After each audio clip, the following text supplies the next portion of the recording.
কিন্তু মেয়েটির কানে একটা ফুল গোজা ছিল। ফার্ডিন্যান্ড ফুল অনেক বেশি পছন্দ করত।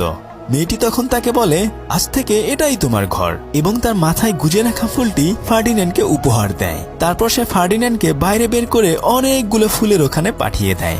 ফার্ডিন্যান্ড মনের সুখে ফুলের ঘ্রাণ একটু একটু করে তাদের দুজনের মধ্যে খুবই ভালো একটা বন্ধুত্বপূর্ণ সম্পর্ক গড়ে ওঠে।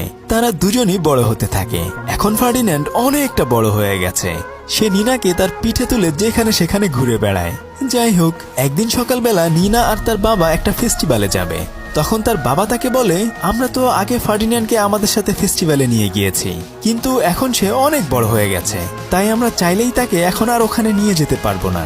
এটা শুনে নিনার অনেক বেশি মন খারাপ হয়ে যায়, কিন্তু কি আর করা, ফার্ডিন্যান্ডকে রেখেই তখন তারা চলে যায়। ফার্ডিন্যান্ড তখন সেই ফুল গাছতলায় এসে একা একা মন খারাপ করে বসে থাকে।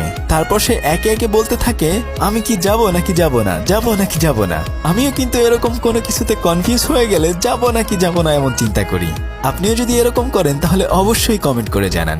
যাই হোক, এরপর ফার্ডিন্যান্ড একা একাই সেই অনুষ্ঠানে চলে যায়। শুরুতে পিচ্চি একটা ছেলে তাকে দেখেই অনেক বেশি ভয় পেয়ে যায়, কিন্তু সে বলতে থাকে, আরে আমাকে থেকে ভয় পেও না, আমি তোমাদের কারো কোনো ক্ষতি করব না।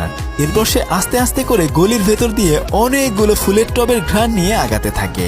ওখানে ছোট ছোট বাচ্চারা তাকে দেখে ভয় পাচ্ছিল, কিন্তু একটা বাচ্চা ফার্ডিন্যান্ডের সাথে খুবই মজা করতে থাকে।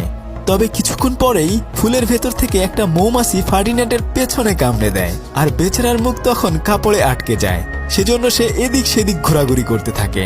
সবাই তখন তাকে অনেক বেশি ভয় পেতে থাকে, কিন্তু সেই পিচ্চি বাচ্চাটা তার শিংয়ের সাথে বেঁধে যায়।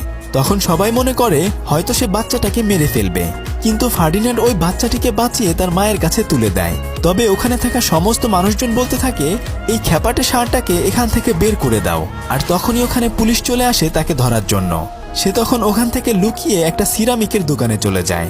তবে এবার তো আরো বিপদ, কেননা একটু নড়াচড়া করলেই ওগুলো ভেঙে চুরমার হয়ে যাবে। কিছুক্ষণ পরে সেটাই হয়, আর এবার তাকে ধরে গাড়িতে করে নিয়ে যায়।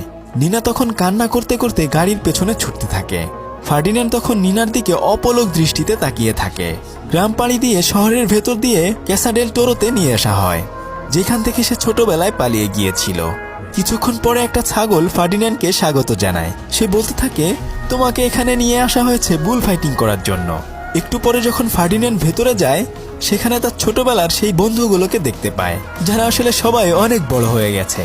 কিছুক্ষণ পরে সেই শয়তান ষাঁড়ের সাথে তার দেখা হয়ে যায়। সেও এখন অনেক বড় হয়ে গেছে। ওকে তো আপনারা সবাই চিনেন, ওর নাম হচ্ছে ভেলিয়ান্টে। ভেলিয়ান্টে তখন বলে, আমি তো মনে করেছি তুই মরে গিয়েছিস, এতদিন পরে আবার কি মতলব নিয়ে এখানে ফেরত এসেছিস। তবে ভালোই হয়েছে, এখন আমি আমার